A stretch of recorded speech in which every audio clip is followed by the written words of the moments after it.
बिस्मिल्लाहिर्रहमानिर्रहीम। अस्सलाम वालेकुम। आज 12 नवंबर बरोज़ जुम्मा हम बात करेंगे 3 अहम इशूज़ के हवाले से।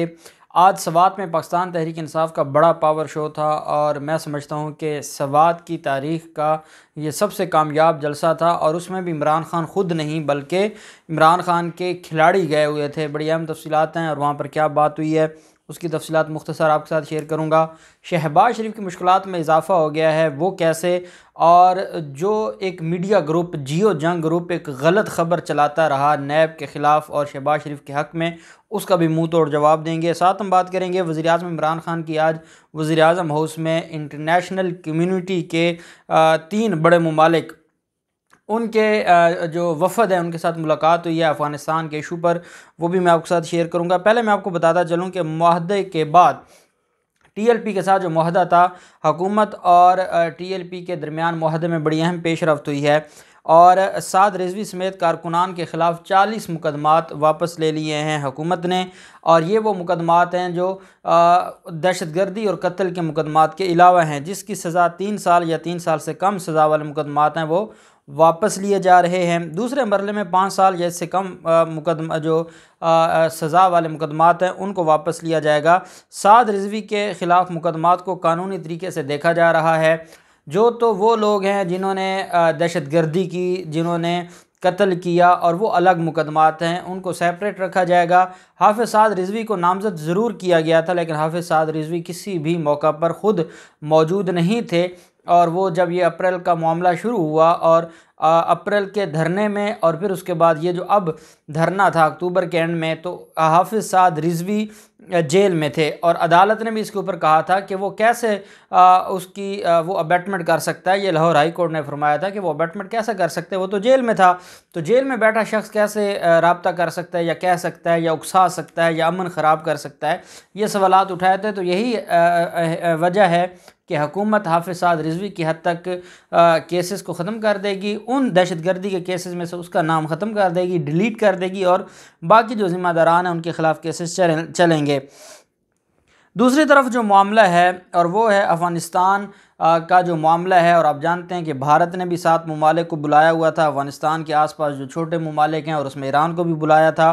पाकिस्तान भी नहीं गया, अमेरिका भी नहीं गया और चीन भी नहीं गया। और मैं ये समझता हूँ कि मोदी के लिए इससे बढ़कर और शर्म की बात क्या होगी कि अमेरिका भी उनके जो इजलास अफ़गानिस्तान के मामला पर, क्योंकि इंटरनेशनल कम्युनिटी ये समझती है कि अफ़गानिस्तान के मामला पर ये ठीक है कि 20 साल पाकिस्तान की दुश्मनी में भारत वहाँ पर इन्वेस्ट करता रहा, अरबों डॉलर झोंक दिए, लेकिन उसके बावजूद मिला कुछ नहीं भारत को। उसकी वजह क्या है? वो उसकी मुनाफ़िकत थी और अल्टीमेटली जब उसके अशरफ गनी वो डॉलर लेकर भाग गया तो इसके हाथ में तो कुछ नहीं आना था।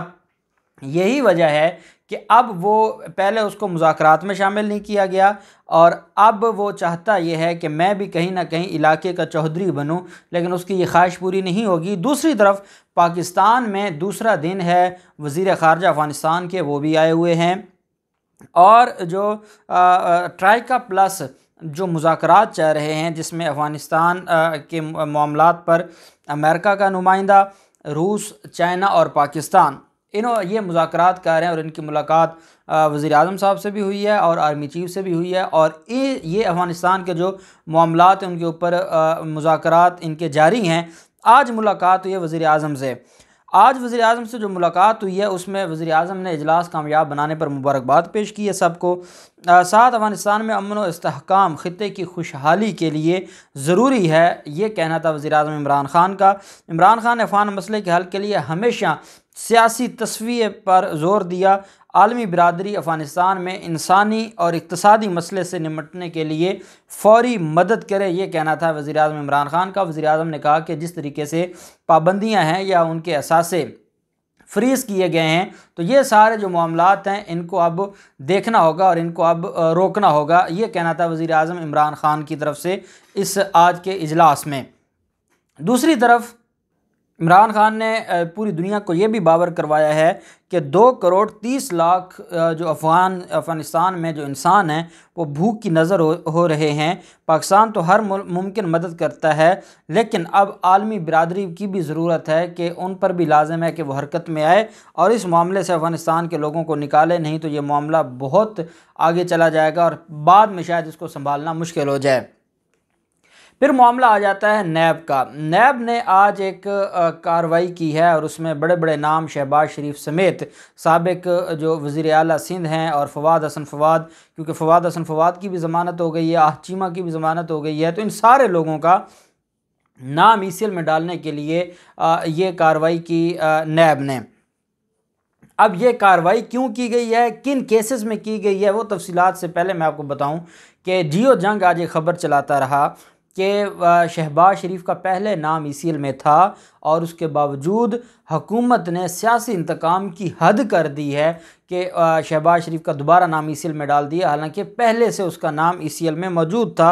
पहले से ईसीएल पर मौजूद शहबाज शरीफ का नाम ईसीएल में डाल दिया। ये ख़बर चलाते रहे और इसको बड़ा डिस्कस किया। मैं इनको ये जवाब देना चाहता हूँ कि या तो आप लोगों में शर्म नहीं है या बददियानती इस हद तक आपके गलों में अटक चुकी है कि आपको सच ना आप बोलना चाहते हैं, ना आपको सच दिखाई देता है। अगर शहबाज शरीफ का नाम ईसीएल में होता तो पहले जब शहबाज शरीफ को रोका गया वो ब्लैक लिस्ट में नाम था, और ब्लैक लिस्ट में नाम जब शहबाज शरीफ का था तो उसके बाद ये मामला आया कि मामला लाहौर हाई कोर्ट में चला गया और लाहौर हाई कोर्ट ने ब्लैक लिस्ट से नाम निकालने का हुक्म जारी कर दिया। और फिर ये मामला जब एफआईए ने उनको कहा कि भाई हमारे पास तो ऑर्डर नहीं है, और एफआईए की खातून अफसर ने उनको रोक लिया था और ये तौहीन अदालत की दरख्वास्त लेकर चले गए थे लाहौर हाई कोर्ट में और एयरपोर्ट से वापस भेजा गया था शहबाज शरीफ को। और इस मामले पर अपील दायर की थी हुकूमत ने सुप्रीम कोर्ट ऑफ पाकिस्तान में, और सुप्रीम कोर्ट ने सारा रिकॉर्ड तलब कर लिया था कि ये तमाशा क्या है, ये हो क्या रहा है, कैसे ये सारा कुछ हो सकता है। और फिर उसके बाद फिर आपने देखा कि जस्टिस अली बाक़ी नजफ़ी साहब का वो बेंच था जिस पर सवालात उठाए थे और अदालत ने कहा था कि इसको बतौर, एक तो उस फैसले को मुअत्तल किया, दूसरा अदालत ने कहा कि इसको बतौर प्रेसिडेंट के तौर पर नहीं लिया जा सकता। तो वो मामला फिर इन्होंने अपनी दरख्वास्त यहाँ से वापस ले ली, शहबाज शरीफ एंड कंपनी ने। इन्होंने अपील फ़ाइल होने से अपील फ़ाइल हुई उसी दिन जाके लाहौर हाई कोर्ट से अपनी दरख्वास्त वापस ले ली थी। और एक ही बात करते थे कि ब्लैक लिस्ट में नाम है तो ब्लैक लिस्ट का तो कोई तस्वर ही नहीं होता। तो अगर ईसीएल में नाम होता तो फिर ब्लैक लिस्ट के ये जाते ना ईसीएल से नाम निकलवाने के लिए, वो तो ब्लैक लिस्ट से नाम निकलवाने गए थे क्योंकि ईसीएल में नाम नहीं था। तो ये इनकी बदनीयती है और ये कहते हैं कि जिस ईसीएल की बुनियाद पर पहले उनको रोका गया था दोबारा उनका नाम ईसीएल में डाला गया है, तो ये इनका झूठ है। पहले ब्लैक लिस्ट के में नाम था, एफआईए की ब्लैक लिस्ट थी, एफआईए का यह मुलजिम है, 25 अरब रुपए की मनी लॉन्ड्रिंग का केस है, एफआईए के कानून के तहत उसको ब्लैक लिस्ट किया गया था। और अब मामला अलग है। मुस्लिम लीग नून के सदर शहबाज शरीफ कायम अली शाह का नाम ईसीएल में डालने का जो समरी भेजी गई है वजारत दाखिला की तरफ से, और इसमें कहा गया है कि जो शहबाज शरीफ हैं उनका जो नाम है वो इसलिए ईसीएल में डाला जाना चाहिए कि उसके खिलाफ जो मनी लॉन्ड्रिंग के मुकदमात हैं एफआईए की तरफ से भी सिफारिशात आई हैं, नैब की तरफ से भी उनका नाम ईसीएल में होना चाहिए और उनको बाहर नहीं जाने देना चाहिए। फवाद हसन फवाद, आहद चीमा और ये जितने मुलजमान हैं जो बड़े बड़े अफसरान और सियासी लोग हैं, इनके नाम ईसीएल में डालने का मुतालबा जो समरी भेजी गई है वजारत दाखिला की तरफ से कबीना को, और कबीना इसको मंजूर करेगी तो शहबाज शरीफ ने जब बाहर जाना होगा तो शहबाज शरीफ फिर उस हिसाब से बाहर जाएंगे इजाज़त लेके। आज सवात में बड़ा ही एक तारीखी जलसा हुआ है और मैं समझता हूँ कि वज़ीर आला खैबर पख्तूनख्वा वो बल्दियाती इलेक्शंस की तैयारियों में बड़े एक्टिव हो चुके हैं और वो जगह जगह जलसे कर रहे हैं और जगह जगह उनके जो तारीखी पावर शो हैं वो नज़र आ रहे हैं। और मैं ये समझता हूँ कि ये वाहिद पाकिस्तान तहरीक इंसाफ की हुकूमत खैबर पख्तूनख्वा में ये दूसरा टेन्योर है।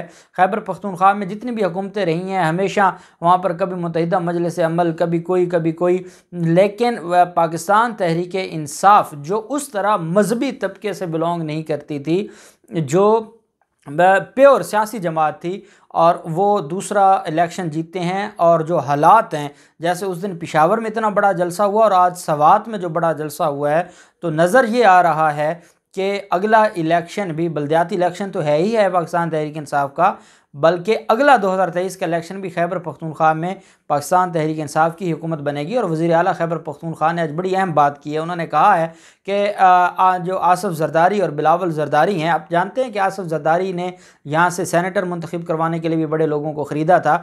अब आसफ़ ज़रदारी के पास कोई ऑप्शन नहीं है सिवाय इसके कि आसफ़ ज़रदारी पैसा लगाता है, ब्रीफ केस भेजता है। अब भी जैसे आपने देखा कि जो परवेज़ खट्टक का भाई भतीजा और ये सारे लोग पाकिस्तान पीपल्स पार्टी में गए, उसकी वजह यह है कि पाकिस्तान तहरीक इंसाफ के पास इतनी अच्छी अच्छी ऑप्शंस हैं खैबर पख्तूनख्वा में। तो ये थर्ड जो वहाँ पर लीडर्स हैं, इनको तो वहाँ पर इनको तो टिकट ही नहीं मिलनी। इस वजह से पाकिस्तान पीपल्स पार्टी का कौन टिकट लेता है, वो भी खैबर पख्तूनख्वा में, पंजाब में लेने को तैयार कोई नहीं है। अब तो सिंध के अपने हालात ये हैं इनके।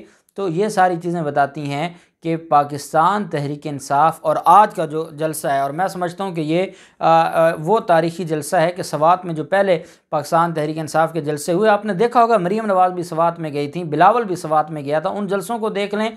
और आज वज़ीर आज़म इमरान खान नहीं गए, सेकंड लाइन लीडरशिप नहीं गई, बल्कि वहाँ का मुकामी जो सूबाई लीडर है, जो इस वक्त वज़ीर आला भी है, वो उस जलसे में थे और बाकी सूबाई वज़ीर थे और इतना बड़ा जलसा किया है, जो कि वाकई इस बात की निशानदेही करता है कि ये बहुत बड़ा जलसा था। और पाकिस्तान तहरीक इंसाफ खैबर पख्तूनख्वा एक्टिव होकर सारे मामलात को साइड पर रखकर अपनी जो वर्किंग है, पॉलिटिकल वर्किंग है, और अगले इलेक्शन की, बल्दियाती इलेक्शन की तैयारी में लगी हुई है। अब देखते हैं इन सारे मामलात में मज़ीद क्या डेवलपमेंट होती है। जो भी डेवलपमेंट होगी आपके साथ शेयर करते रहेंगे।